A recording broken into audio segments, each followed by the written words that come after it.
My cousin demanded that I give her my house as a wedding gift. My cousin Rachel announced her engagement to Brian at Thanksgiving dinner, and immediately turned to me saying she knew what my wedding gift would be. I thought she meant the crystal vases I'd been collecting for family weddings, but she said no, I'd be giving them my house. Not helping with a down payment, not lending money, but giving them my actual house that I'd bought 2 years ago after saving for a decade. She said it out loud in front of 30 relatives like it was already decided. I laughed, thinking it was a joke, but Rachel was serious. She said I was single with no kids, so I didn't really need a 3-bedroom house while they were starting a family and deserved a proper home.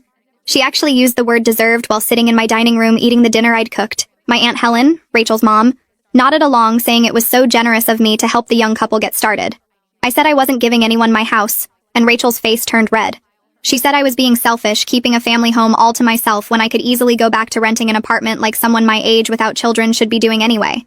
She actually said those words to me, a 31-year-old homeowner, while she was 26 and living in Brian's mom's basement. The whole family went quiet, but nobody defended me. My Uncle Tom said sharing was important in families. My own mother said I should consider it since I could afford another place eventually. My dad stayed silent, which was him agreeing without having to say it. Rachel spent the rest of dinner telling everyone about the renovations they'd make to my house, how they'd turn my office into a nursery, how they'd repaint everything because my color choices were too dark. She was planning my house like she already owned it.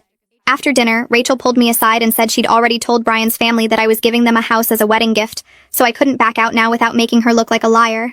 She said his parents were so impressed that her family was generous enough to provide housing. She'd apparently been bragging for weeks about her rich cousin who owned property, and was going to set them up for life. She said if I didn't follow through, Brian's family would think she came from trash who made false promises. I said that was her problem for lying, and she actually started crying, saying I was ruining her wedding before it even happened. For weeks after that, Rachel kept acting like the house was already hers. She'd bring Brian over without asking to measure rooms and plan furniture placement. She'd tell people we were doing a title transfer and just working out the paperwork. She had mail sent to my address claiming she was updating her information early. She even told the neighbors she'd be moving in after the wedding and asked them about the neighborhood association rules. Brian's family started contacting me about the house too. His mother called thanking me for my generosity and asking about property taxes.